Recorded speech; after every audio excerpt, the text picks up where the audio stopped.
Hey game lover, it's Sunny here. Welcome to Now Gaming Time. 2022 is absolutely stacked and cheers to an incredible year for gaming. 2022 looks to be a much stronger year overall for game releases. So today, like every year, we're breaking it down in two parts. Here are 10 or so games releasing in the first half of 2022 that we're really looking forward to. Starting off with number 10. Ghostwire Tokyo is an action-adventure game played from a first-person perspective. The player can use various psychic and paranormal abilities to defeat the ghosts and spirits haunting Tokyo. Tokyo Shibuya district is one of the liveliest places on the planet. Day or night, it's densely packed with people and positively drawing with energy Ghostwire. Tokyo gives us a radically different window into this iconic urban hub when a supernatural force leaves its streets eerily. Deserted, it's a nightmarish vision, but an absolutely incredible recreation of this part of the city. Nonetheless, is this really Shibuya?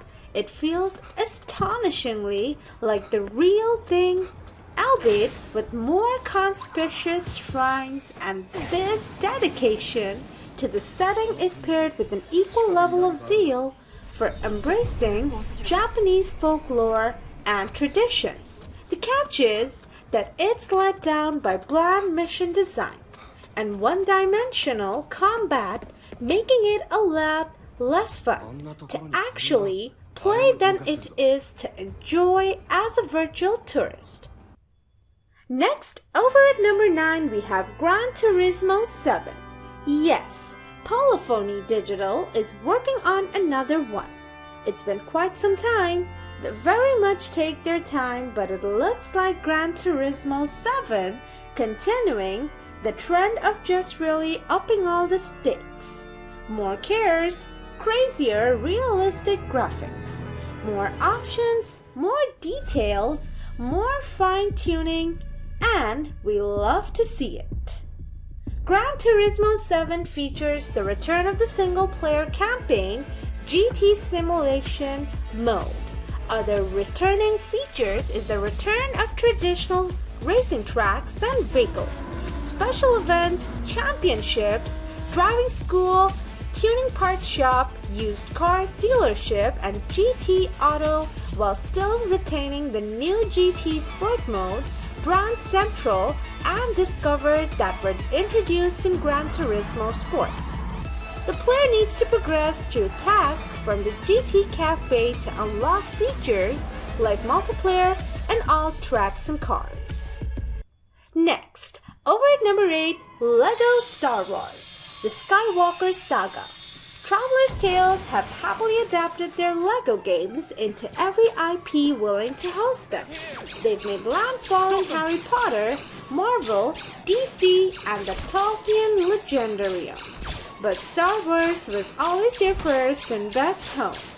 The Skywalker Saga is the studio's chance to be truly definitive in their relentless documentation of pop media. And quite frankly, no other game bearing the Rebel crest has ever crammed this much Star Wars into its source code. There are 6 different playable versions of Lando Calrissian. You can take control of Malakili, the guy who owns the Rancor monster in Jabba's palace. On Tatooine, there's a reference to a ghost droid who exclusively appeared in a popular piece of non-canon fan fiction. Traveler's Tales left no stone unturned, and the result is a living encyclopedia of both the glorious heights and abyssal lows of Star Wars. Yes, you will play through all of Attack of the Clones, and you will like it. Next, over at number 7, The King of Fighters 15. The King of Fighters series has built up a lot of momentum since 1994, and King of Fighters 15 certainly keeps that going. If nothing else, the latest in SNK's premier fighting games plays. It's safe by focusing on subtly refining the already solid mechanics of 2016's KOF 14 and bringing the graphics up to a more modern standard, but never really reaches beyond that in an attempt to take their series to the next level. Because of that lack of ambition, it won't do much to grab the attention of those who don't already have eyes on the series, but for longtime fans, this is a reliable return for the king.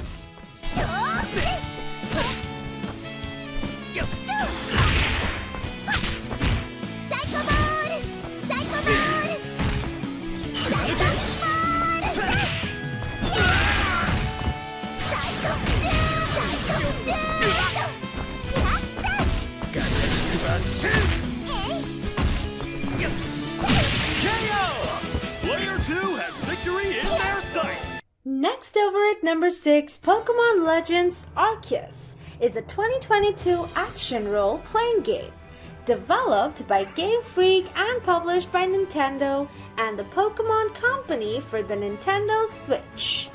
It's part of the 8th generation of the Pokémon video game series.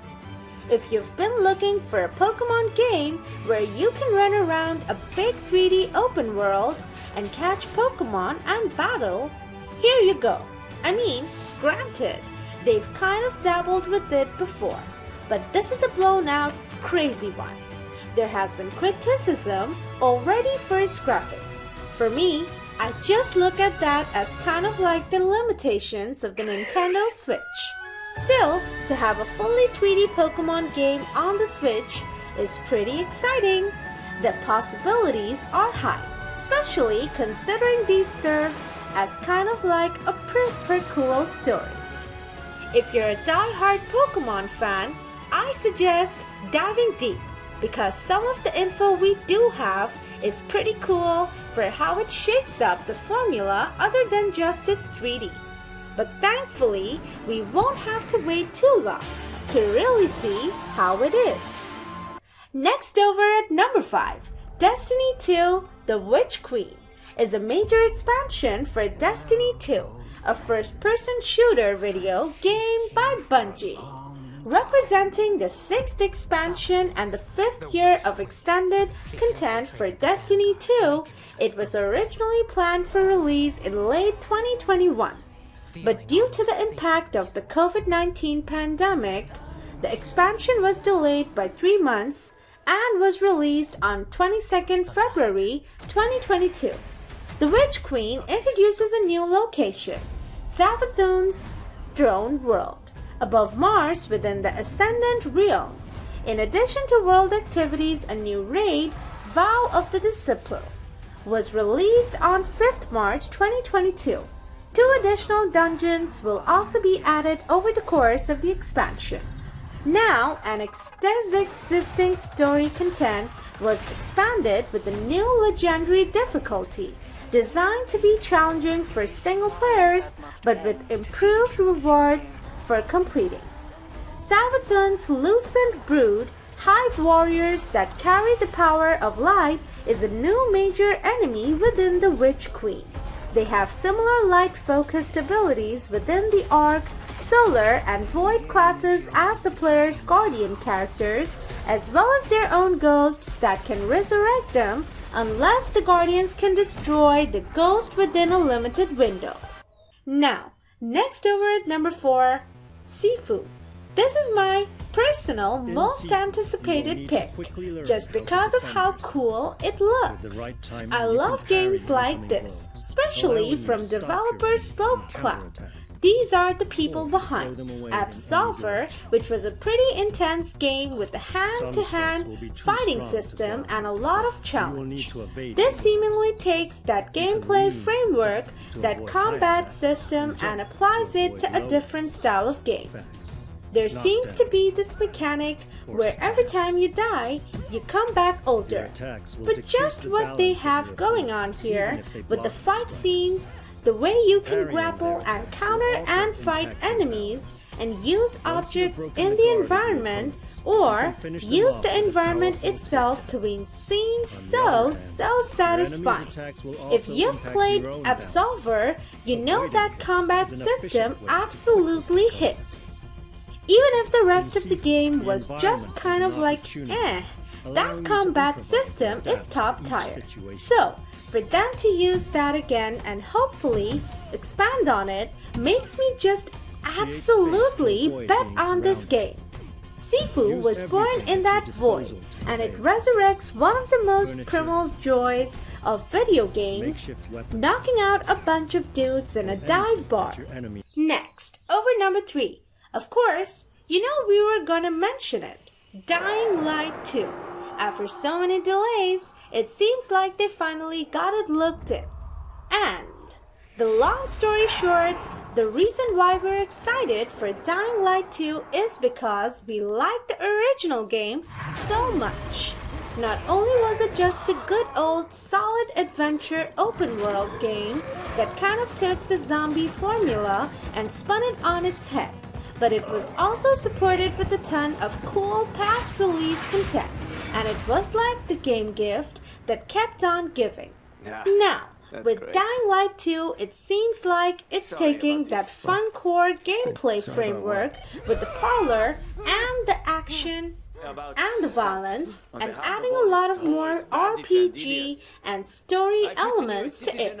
You making decisions on how to help out these micro-civilizations that have cropped up after the viral outbreak.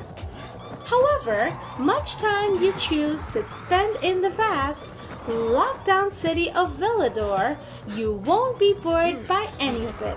And as a role-playing game, Aiden Caldwell evolves into a fascinating and powerful character, thanks to multiple storyline branchers, decisions that have irrevocable consequences, and 2 perk trees that make his athletic capabilities even more exciting to see, let alone do for yourself. It looks like it's very much trying to do ambitious things with your decisions. Now, down to number 2, we have Horizon Forbidden West. Now, this just looks like an absolute blowout compared to Horizon Zero Dawn. It looks like they're taking everything but making it bigger, badder, and crazier. As you can see here, the combat and the action look absolutely stunning. It's tough to wrap your mind around the setting of the Horizon series. You're a Neolithic cave woman in a prehistoric America that happens to be populated by hulking cybernetic dinosaurs. You'll fight them off with a spear built from serrated silicon chips. Oh, and you explore underground ruins that appear to be the abandoned laboratories of a much more modern human race. The original game, which arrived in 2017, did a fantastic job of spindling together all of these wild plot threads, and that diligence continues in Forbidden West. Now, finally, at number 1, of course, it's Elden Ring. What more can you say about this long-anticipated game from Software? Elden Ring is an absolute masterpiece. Elden Ring is the company's boldest evolution yet. This is an open-world game built to the most exacting standards possible. Every inch of the atlas glows with bespoke, authored adventures, excising the repetitive simulacra that gum up the average Assassin's Creed journey. It's a remarkable game and a watershed moment for environment design in the industry. The people behind Demon Souls, Dark Souls, Bloodborne, Sekiro, this is their next big thing. And it's very much taking the Soulsborne formula and framework and putting it in an open world setting. And from what we've seen so far, it doesn't look like they're half-assing it. It doesn't just look like Dark Souls, but in an open world. The way they've talked about how they're designing the bosses and how the flow works from the open world into dungeons seems to be pretty creative and also freeform, giving you a lot of choice. There's a jump button now, which is insane and really changes things up. The summons looks cool. Everything about this game looks cool. If you're a fan of these games, if you're a fan of Front Software, I can't say anything. There's nothing that you don't already know, or there's nothing else to get you excited. You either know or you don't know. You're in or you're out. Fingers crossed there's no more delays on this one, and really every single other game in this list. But Elden Ring is releasing for all the major consoles on 25th February 2022. But we also got some bonus games for you. Worth mentioning, of course, Tiny Tina's Wonderlands is releasing March 25th, 2022. Crossfire X, the first-person shooter, big in Asian territories now with a campaign, is releasing on Xbox consoles. February 10th, 2022. We're also getting Sniper Elite 5 on all major platforms, May 26th, 2022. And the weird classic sci-fi game actually got a sequel. Alex Stittu is releasing 1st March 2022. But those are the 2022 games that we're really looking forward to for the first half of the year. Now, when we talk about the next half of the year, the fall season, things are gonna get probably even crazier. But for now, this first half is looking pretty good. So, we want to hear from you guys in the comments what you're digging the most. If you got your own top 5 most anticipated, be sure to drop it in the comments. We love seeing that stuff. But if this video helped you out, informed you, clicking the like button's all you gotta do. It really helps us out a lot. And we would very much appreciate that. But hey, as always, thanks for watching, and we'll see you guys next time.